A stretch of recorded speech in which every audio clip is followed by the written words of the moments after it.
And we are with Gaye Lebaron, columnist, writer, Sonoma County Woman of the Year in 2015, a local treasure, a national treasure. Am I objectifying you too much? Yeah, that may be stretching. But you are somebody that has put your heart and mind and soul into capturing the Sonoma County experience in print, and many people, myself included, are fans and grateful for what you've accomplished. How do you feel about what you've done over this decades-long career of 60 years? Oh, I'm proud of it. Yeah. I'm proud of it, of course. I mean, and I'm a little bit in awe of how people have taken to it, particularly in recent years. I guess that's part of getting old. All of a sudden you become more important. But the esteem increase. yeah, that's right. But you know, it's been surprising to me how much attention people pay. And of course that makes me proud. I mean, if you've done something all your life and put some effort into it, it's nice, it's wonderful to be recognized, and sad not to be. And I always wrestle with notions of relevance, especially when it comes to, you know, what we can construe as ephemeral stuff in the publishing world as newspapers and that kind of thing. And yet, it was like, just before we started here, people were coming in to touch the hem of your gown. No, seriously, you know, my board chair made an effort to be here because he really wanted to see you. And I would imagine that happens to you very frequently, where people want to commune with you and speak about what you've done. Yeah, more than it used to. And part of that is, you know, was my husband, who was very well known in his own right, and you heard somebody here say, you know, he was my favorite teacher. And I think that being John's wife has not hurt. Right, yeah. And so now you're writing twice monthly for the Press Democrat, and you're still working with history. What is it about history and issues related to that? I think I like a good story. I like a chance to tell a story, and that's kind of the way I look at history. It isn't. I'm not a social scientist. Right. My college degree is my history minor. Right. I'm English major, but you know, I kind of credit my mother in a way, because she's part of the American immigrant experience, and her stories were so gripping, really, of leaving home at 13, never seeing her parents again. Where is she from? From the Azores, okay. Portuguese. Wow. And you know, that it grabbed me even when I was a kid. And so we always talked, my mother and I, and she lived to be 96, we talked about the Depression years, and I got a real sense of what it was like. And I think a lot of my interest in history, and from my father, who died when I was very young, but I remember some of it, you know, who was from the Dakotas and lived in a sod hut, and somehow all that came down to me. And he was a great storyteller too. So, I was going to say, is that where you get your narrative sense? Yeah. Yeah. And he could sing, though I can't, and he used to sing songs about the little old sod shanty on the plain, you know. Did you know you were going to be a writer? Yeah, I think so. Yeah. I think so. Yeah. I say I think so because when I went to school, and I graduated from college, from Cal in '57, in my generation, my mother's generation, didn't see women as being anything except nurses or teachers or nuns. Right. And that was not an option. Right. So I prepared to be a teacher. I mean, I just thought, but I worked for the Index Tribune in Sonoma when I was in high school. I worked for the Call Bulletin 1 year in the city, and for 3 summers at the Press Democrat before I graduated. So I always wrote. Yeah. And when the option came, and it came dramatically when I had a contract to teach school in Reading, and was working at the paper for the summer, and the PD had an opening and offered it to me, and I didn't sign that contract. And that was a huge decision in '57. Wow, and you grew up in Humboldt, right? I grew up until I was 14 in Humboldt. Okay, I was going to say, was high school in Sonoma. Born there, and I came when I was a sophomore in high school to Sonoma. My father bought a hardware store in Boy Springs, my stepfather, but he was really my father because so many years. What was that? I mean, Sonoma is such a small town, and it's remained a small town. It's tried, at least. Yeah, different kind of small town than it was. What was it like back then? Sonoma itself, and I lived in the Springs because my dad had a hardware store there, and the Springs was entirely different. It was some small businesses and an old hotel that had not yet been reconstituted. Was it the Sonoma Mission Inn? The Mission Inn, yeah. Wow, yeah. It was kind of a gathering place for people from San Francisco to come and stay 2 weeks and spend the summer. So it was pretty run down. Yeah. But Sonoma itself, the town of Sonoma, was a very insular community. I mean, it was pretty much run by the Vellas and the Sebastianis and the Araldis. So that's pretty much it. And those names are still everywhere. Of course they are. And they didn't want to grow. They had no intention of growing. Yeah. And it was very clear. And so now it's well, you can tell how different it is. And one of the interesting things, and it's nothing more than interesting in historical fact, it's not necessarily good, but there was only one Latino kid in high school when I went to Sonoma High. That is interesting, especially given how the population has changed. And now it's changed, and of course I love the Springs now with the paint jobs and I know it's controversial, but I think, hey, they're saying what they are, and that's much cool. much more dynamic. They got these great old lights now, and sidewalks finally. I don't believe it. I walked up that road from the school bus so many times in the gutter. Right. Yeah. I woke up in the gutter there many times. It wasn't even a gutter; it was a ditch. And so you went Humboldt, Sonoma, and then Cal in Berkeley for college. JC, Santa Rosa JC, yeah. And then committed to being a writer. You accepted that offer from the Press Democrat. When you started that beat, or what beat did you start on, I should ask? Oh, just, early morning rewrite was what they called it, and it was 7 off the wire or something? Or? No, we had a wire editor. In those days, we had a correspondent in every crossroads in the Redwood Empire. And so we had people who were in Covelo and people who were in Point Arena and Fort Bragg, of course, and Willits, and all the way up to Leggett. And they would write news and send it in, and it ran on what they called the Empire page. Okay. But if they had something they thought needed to be in the paper that day, and we were an evening paper, so our deadline was noon, they could phone it in, and that was rewrite. And you took all kind of wonderful stories about people, and because they were just people who got paid 10 cents an inch. They weren't writers or journalists in any sense. Yeah. Or at least most of them weren't. And so they didn't know really what was news. And I once had a call from a woman in Point Arena who was a correspondent up there, and she wanted to tell me that the State Water Board's hearing that was to be scheduled there the next day had been postponed. And I was kind of just automatically typing this, and then I said, why? And she said, well, it's a funny thing. The man who was going to conduct the hearing came up here yesterday to go deer hunting, and he fell down an old mine shaft. And I said, wait a minute.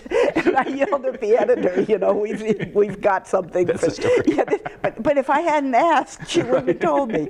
So that's it. But that was, and then of course, if there was breaking news and a reporter was out there, they phoned, and you wrote it.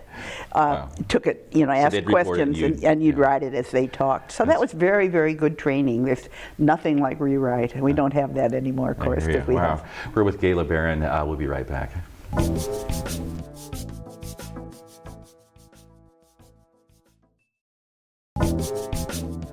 And we're back with writer Gaye Lebaron. You know her from her work in the Press Democrat. You know her for being Sonoma County's Woman of the Year last year, 2015, which I find remarkable. I will never be Woman of the Year, so well, I'll grant you that. Okay. Yeah, got that idea. But during the break, we're talking a bit about how the newspaper trade has changed in this market, and it is remarkable the amount of consolidation, what papers are locally owned versus corporately owned. People don't know that the Bohemian is actually owned out of San Jose, but the Press Democrat is owned here in town. Yeah. And yet we think of it as our big daily metro. You know, it was once owned by the New York Times, and there's that association still, I think, to some degree.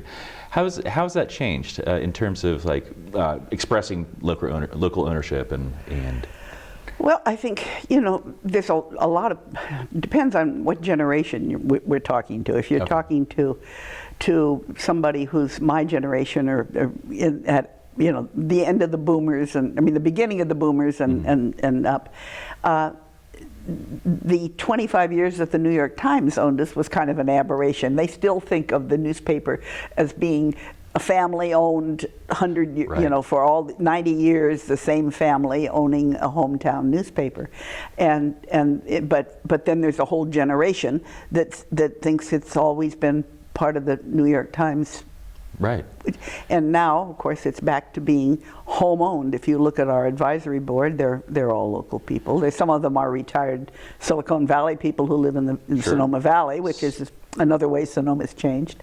And some are Jeannie Schultz. Yes, and some are Norma Person, whose husband owned who was married to Ruth Finley, and he's the one who sold it originally to the New York Times. Yeah. And so I mean, do you think that's healthy for a paper to be locally? I would imagine, like, if there's local investment in a media organ like that enhances the local coverage, or does it? Oh yes, I think, well, certainly, and I think the redesign has showed that. Yeah. I mean, this is the thing that now, if you know, I'm getting, obviously I sit down and read the newspaper first thing in the morning from cover to cover. But not the actual paper, not on your iPad. No, the actual paper. Yeah. I find that if I'm out of town and I'm reading it on my iPad, I tend to only read the first paragraph. Interesting. And then go on, scroll on down to see what else there is. But if and now in the redesign, we're doing bigger stories, more complete stories, Right. Let me put it that way. Not necessarily longer, but more complete. And that's great. I mean, we all know that stories that ask more questions than they answer are perplexing and not very gratifying. Right. And it's nice to read something like Randy Rossman's story this morning on Venado, on the weather station at remote little Venado where there is no there. Right. And it's a wonderful story. I mean, from beginning to end, and it explains it all. To you, what makes a good story? Well, not asking more questions than it answers. That's number one. But is it a narrative arc? Is it? I mean, and when we say story, we mean like a news story or a column. Like, well, what is that? Well, I think it has to grab people. I think it has to be something that people are interested in, and it depends on what kind of. You know, if you're talking about a straight news story about somebody getting killed or run over, then you want the facts and. In order of importance, the classic inverted pyramid. Yeah. But if you're talking about something like the story Randy wrote this morning, or the kind of column that I do, I try to use. And I can't always do it, but try to use something current, and maybe tell a backstory. There we go. Right. And the last column I wrote was about the movie Smile, which was on TV, and it was on the Turner Classic Movies. A great forgotten movie too. Yeah. I mean, especially if you want to see Santa Rosa in the '70s. Amazing movie. Yes, yeah. But oh boy, what a mess it caused when they filmed it. Yeah, because people didn't know it was a parody. Well, what happened? People they didn't know it was a parody, but like with the shooting and all the stuff that happens in the movie, or they didn't know it until the movie. Well, until the movie came out. Okay, yes. They didn't realize it was a satire. Yeah, they lent their houses and they took part in the audience, and they thought it was going to be this. I mean, we're obviously very naive. This wonderful story about this wonderful town, which they called by name, right. And nobody ever read the script. And then the movie came out, and it was, oh my God! And it's this really dark satire. Yes, it is. Yeah. So anyway, but that was I wrote about it because it was current and that it was back, and then so I try to give a backstory, and I think that what makes a good story is something that people are interested in, and not necessarily what people are talking about. And this is something that newspapers now are going to have to work out. Not necessarily the chatter that's on the people are texting or tweeting or twittering or Facebooking about. Not necessarily the Donald Trump's latest thing. Do you Right. know what I mean? And Yeah, I'm not the surface level topical. That's right. Yeah. But what people are really deeply interested in, and not preaching at them, not that you need to know this, but here's the background on what is going on in terms of water in the vineyards, in terms of things that matter here. Why did you stay here? It seems to me that you certainly had opportunities to work in different markets. I really didn't ever want to. Yeah. And I never, I mean, you know, nobody ever offered me a chance to go to London as the correspondent for New Yorker Would you have magazine. taken it though? I mean, No, Yeah. not then, because I got married here. Right. I married, my husband was with the Press Democrat when we got married, and we got married in '58. And I remember he was offered a job, but before this, he was offered a job by somebody who'd been an editor here and went to Miami, and offered him a chance to go to Miami.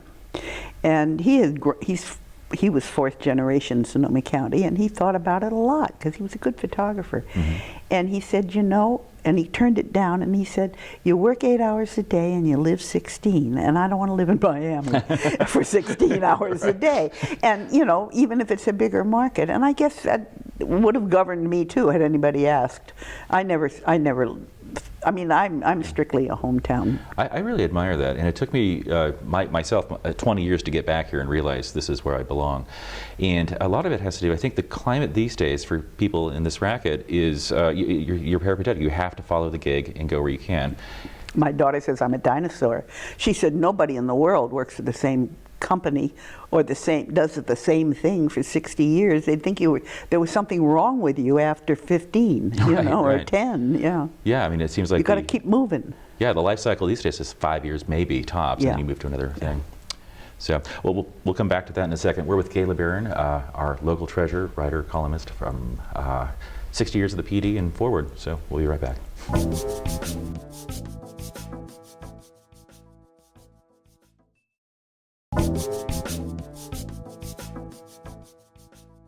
And we're back with Gaye Lebaron. We're talking about the history of reportage and newspapers and columnizing. Is that the verb? I'm not sure. Here in Sounds Sonoma good. County.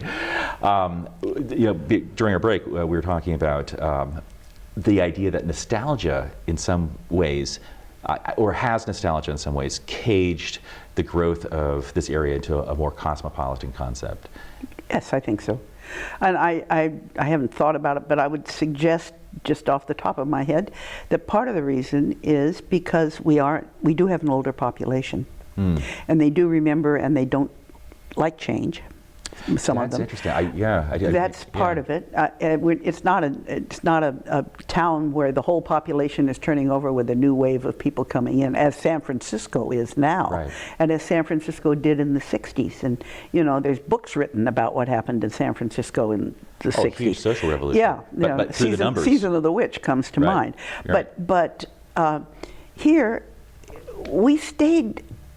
There's still a strong small town mentality, and it you know it collides with progress in many ways. And one of the things that comes to my mind right off, because it's topical now, is the fact that there's a letter to the editor in the paper this morning about somebody saying, well, you know, in Santa Barbara they stopped letting people park on the street, and they built these parking garages, and everybody parks in the garages, and the main street, or State Street, is lovely. We have parking garages and nobody uses them. Right. Because we still are of a mentality that says if we're going to Corix, we're going to pull in front of Corix, go in and buy what we want and come out. Yeah. And that's why and it's an issue now because of Old Courthouse Square. And you know, that's nostalgia. That's I mean, pure and simple.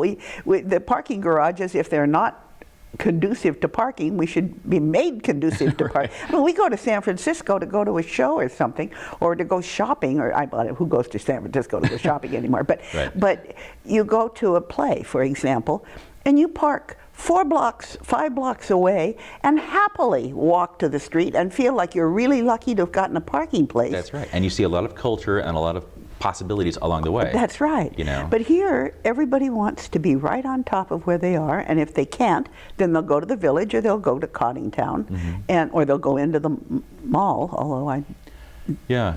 So I mean, That perplexes me, even if you can park there. why did they put that thing right in the middle of the town? Oh, because they had gotten an urban renewal. That's a long story. An urban renewal project that they extended after the 1969 earthquake in order to take out buildings that were not safe, according to the engineers, at that lower part of town. And then they were stuck with the land, and what could they do with it?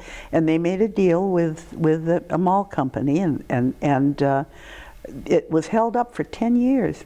Wow. Because Hugh Cotting and his Cotting Enterprises sued the city for competition, and it was 10 years before Cotting lost the suit and they settled, and the mall came in, but that just sat as empty land for all that time. But it did change the town. Oh boy, did it! It sawed it in half. I mean, the freeway did that too, but it's more dramatic with the bulwark there. Yeah, and you know, at the time, I remember writing, and other people, letters to the editor, and people talking about the fact that let's have a way through it. Let's make, if you can't put 4th Street through it, at least have a view corridor so people can see there's something on the other side. And you know, they purposely, malls don't do that.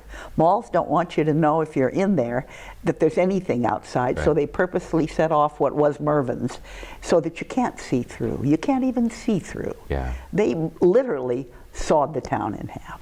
If you could design the town, if you could create some change here, what would you do? I'd move them all to a field in lower Mendocino County.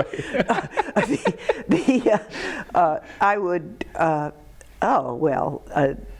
I guess I would make the parking garages inviting so that and reunite the square. I am in favor of that, and if the redwood trees have to go, they have to go. They grow very fast, and there'll be other trees, and you know, what about building up? Do you think we should become more of a city that's more urban in its design? I don't know. I hadn't thought about that. I know that Larry Simons, the architect, at one time tried to put a tall building at the corner of First and Santa Rosa Avenue and got shot down. And well, I guess what I'm asking is, should we be a real city, a big city? Or should we try to keep the charm of the small town? I think we should try to keep the center of town charming.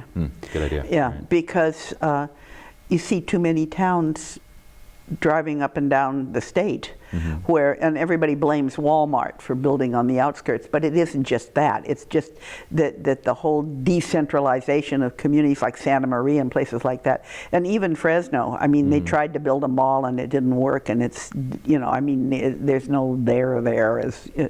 And I think that we ought to keep that central part. Nucleus. Yes. How do you feel like a newspaper, like an institution like a local newspaper, plays a part in that civic life, in having that sense of centrality in small lives? I think newspapers build community more than any single thing, you know, and if you're talking about a sense of community, that's where it comes from. That's why the Index Tribune has been so successful in creating that island of Sonoma, where the Sonoma Valley sees itself as apart from the rest of the county. I think you're totally right. I think they, like you suggested earlier, like Lynch really locked that down. This is the concept, and it persists to this day. That's right. What's next then, do you think, in terms of the Press Democrat and maybe managing that kind of cultural Well, agenda? I think they're trying. If you notice that we no longer say Sonoma County a lot. We say Sonoma.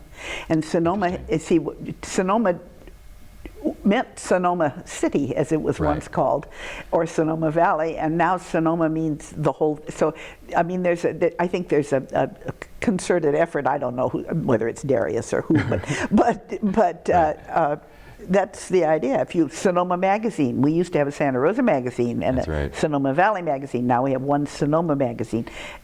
We're making an effort at consolidating, and it's going to be interesting to watch. Is it going to become the Sonoma Democrat again? Or was the Santa Rosa Democrat originally? No, it was always been the Press Democrat. No, wasn't it? I mean, you would know, but it seems to me it had a different name at one point. Or was two papers that merged? Oh, well, yes, years ago, in 1897, the Sonoma Democrat, See, we're coming back. But that was, and that was Sonoma County, actually, although there was the Index Tribune was already. And now they're all one. And the Petaluma Argus.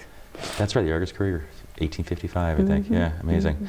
Hey, it's been a real pleasure having this talk. And I'm so glad you could make the time to come out. And, well, thank you. I've enjoyed it. Yeah, I hope we can do it again sometime. All right. So, yeah, thank you, Gaye Lebaron. Thank you very much. Yeah, good talking with you.